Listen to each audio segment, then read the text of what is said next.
Hai, selamat datang di Akalogi. Channel yang akan membahas nih persiapan masuk dan hal-hal seputar kampus. Bersama saya David. Di video kali ini, kembali kita akan membahas mengenai soal pengetahuan kualitatif yang keluar di UTBK 2021.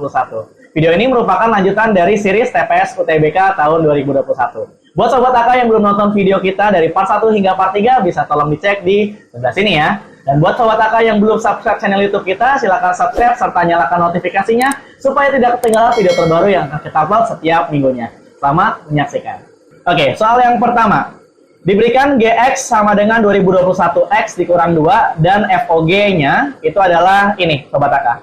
Maka nilai dari F-2-nya itu adalah berapa? Nah, kalau kita mau mencari F-2, berarti kan kita tinggal masukin aja sebenarnya X-nya dengan min 2.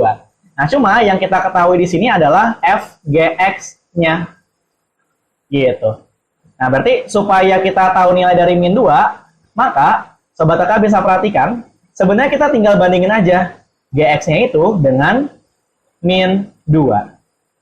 Jadi kita nggak perlu cari FX-nya berapa ya, karena kan akan ribet nih. Ini pangkat 2021.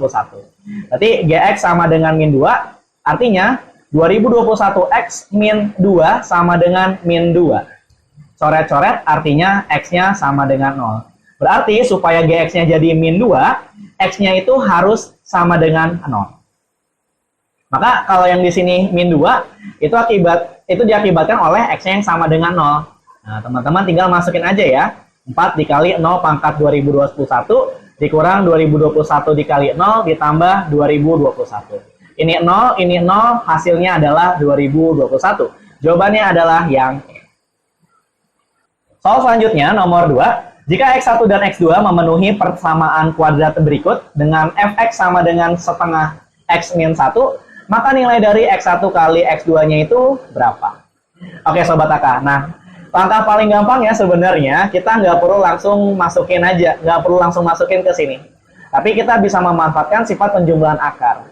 Nah, karena di sini bentuknya adalah Fx persamaan kuadratnya, maka kita bisa cari pertama kali adalah Fx1 ditambah Fx2 yang nanti jadi min B per A sama Fx1 dikali Fx2 ya, sama dengan C per A. Nah, jadi ini sebenarnya konsep dari persamaan kuadrat. Cuma kalau biasanya persamaan kuadrat itu kan akarnya X1 sama X2. Nah, kalau ini akar-akarnya adalah Fx1 dan Fx2. Nah, kita akan coba langsung menggunakan yang penjumlahannya dulu, baru kita pakai yang perkaliannya. Oke, kalau yang penjumlahan berarti ini akan jadi setengah X1 min 1 ditambah setengah X2 min 1 juga. Sama dengan min B per A dari persamaan ini itu adalah min 3 per 1. Jadi coret-coret 3. Ini setengahnya kita keluarkan jadi X1 tambah X2 dikurang 2 sama dengan 3. Nanti gampang ya, teman-teman bakal dapat X1 tambah X2-nya sama dengan 10. Ini tinggal pindah ruas, nanti dikalikan aja 2-nya. Nah, yang ditanyakan X1 kali X2, itu bakal dapat dari persamaan yang ini, teman-teman. Fx1 berarti kan setengah X1 dikurang 1 dikalikan setengah X2 dikurang 1 sama dengan C per A-nya adalah 8 per 1. Kita coba kaliin, nanti akan dapat seperempat X1 X2 dikurangin. Teman-teman perhatikan, setengah X1 dikurang setengah X2 ditambah 1 sama dengan 8. Bentuk ini kita bisa keluarkan min setengahnya, nanti yang di sini sisanya adalah X1 tambah X2. Sedangkan yang di sini, sobat AK, ini adalah yang ditanya soalnya. Maka seperempat X1 kali X2 dikurang setengah dikali ininya kan 10 ya. Nah, sama dengan ini satunya langsung pindah aja jadi 7. Coret 5. Maka seperempat X1 X2-nya itu bakal sama dengan 7 ditambah 5 yang sama dengan 12. Artinya, pertanyaan soalnya ini tinggal 12 dikali 4, hasilnya adalah 48. Jawabannya adalah yang E. Soal selanjutnya adalah yang nomor 3. Jika X-nya ini terletak di antara 0 sampai 1, manakah hubungan yang benar terkait kuantitas P sama Q-nya? Oke, sebenarnya teman-teman, kalau ngerjain soal yang kayak gini, kita belum tentu bisa langsung mensubstitusi titiknya. Nah, kita harus lihat dulu ya bentuk penyederhanaannya. Kalau yang di sebelah kiri, ini X dikali X pangkat 2 kali 3 kan 6, artinya ini jadi X pangkat 7. Sedangkan untuk yang sebelah kanan, ini sama aja dengan X pangkat 6. Langsung aja. Nah, kalau teman-teman perhatikan, ketika kita punya X-nya dari 0 sampai dengan 1, apabila kita pangkatin 6, nanti kan sama aja dengan 0 sampai 1. Terus kalau kita pangkatin 7, ini juga sama dengan 0 sampai 1.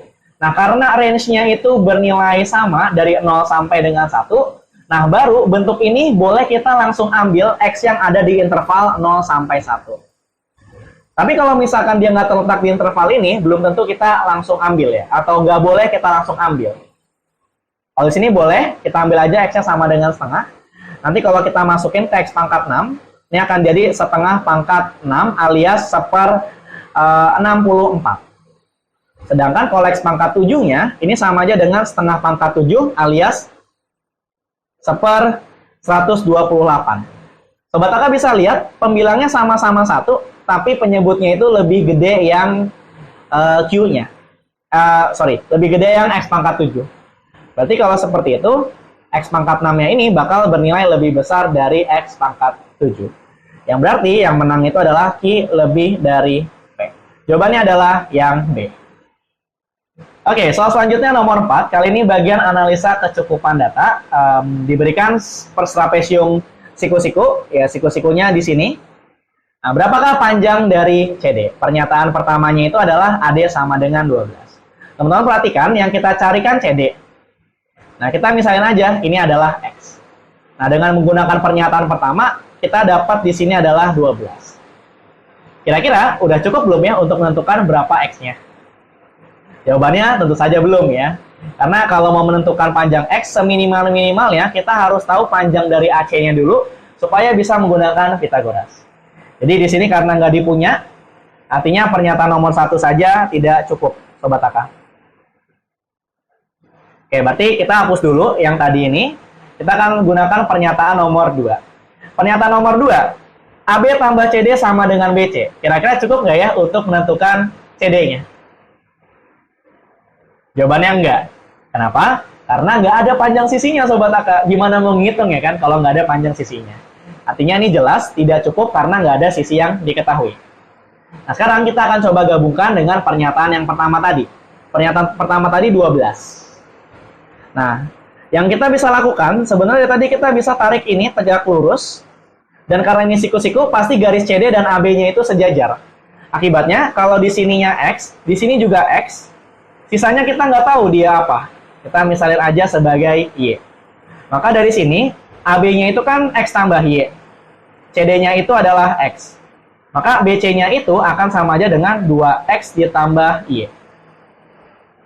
Nah, karena AD-nya 12, maka kita bisa langsung taruh di sini 12 ya, Sobat Taka. Nah, artinya kita punya ini segitiga siku-siku. Ya, kalau Sobat Taka lihat, kalau kita kuadratin, 12 kuadrat tambah Y kuadrat sama dengan 2X tambah Y dikuadratin. Nanti akan dapat 144 plus Y kuadrat. Untuk yang sebelah kanannya, itu akan jadi 4X kuadrat plus 4XY ditambah Y kuadrat. Ada yang bisa dicoret kan? Yang dicoret itu adalah Y kuadratnya. Nah, kita lihat di sini Sobat Taka. Udah bisa belum ya kita cari X-nya? Jawabannya belum. Kenapa? Karena masih ada nilai dari Y yang belum diketahui. Nah, jadi setelah kita coba gabungkan, ternyata masih nggak cukup. Artinya jawaban dari pertanyaan ini adalah yang E. Pernyataan 1 dan 2 ketika digabungin masih belum cukup untuk menjawab pertanyaannya. Ya, soal terakhir di pembahasan kita kali ini, 4 pasang suami istri bersama-sama menonton pertunjukan drama di teater. Tempat duduk mereka dipisah, jadi ada 2 kelompok. Ini 2 kelompok seperti ini ya, Sobat Taka. Nah, masing-masing kelompok diisi 4 buah tempat duduk bersebelahan dalam satu barisan. Jadi ada 1, 2, 3, 4, 2, 3, 4 gitu ya. Nah, manakah yang benar? Yang pertama kita harus cari dulu banyak cara mereka duduk. Nah, Sobat Taka, di sini nggak dikasih tahu di mana suami dan istrinya duduk. Berarti untuk banyak cara dari gerombolan suami atau gerombolan istrinya itu ada sebanyak 2 cara kan? Kalau nggak di sini, ya di sini. Ya. Duanya ini dari banyak cara mereka bisa duduk secara gerombolan itu ya. Nah, masing-masing ini kan bisa, misalnya nih, ini adalah gerombolan suami ya. Ini yang istrinya, misalkan. Nah, berarti banyak cara mereka duduk sebenarnya. Di tempat pertama ada 4, di sini 3, di sini 2, di sini 1, alias 4 faktorial. Sedangkan untuk yang di sebelah kanan, untuk yang si istrinya, itu akan sama juga Sobat AK. Dikali 4 faktorial. Ini adalah banyak cara mereka duduk. Bisa dilihat di sini, banyak cara mereka duduknya. Ini langsung kelihatan akan lebih dari 4 faktorial, 4 faktorial. Karena dikalikan dengan 2 faktorial. Ya, berarti di soal ini jawabannya adalah P lebih dari. Oke Sobat AK, terima kasih banyak telah menyaksikan video ini dari awal sampai akhir. Apabila ada pertanyaan terkait video kali ini, silahkan tulis di kolom komentar di bawah ini. Jangan lupa untuk like serta share video kita supaya semakin banyak teman-teman yang bisa belajar bersama Akalogi. Sekian untuk video kali ini, sampai jumpa di video selanjutnya. Dadah!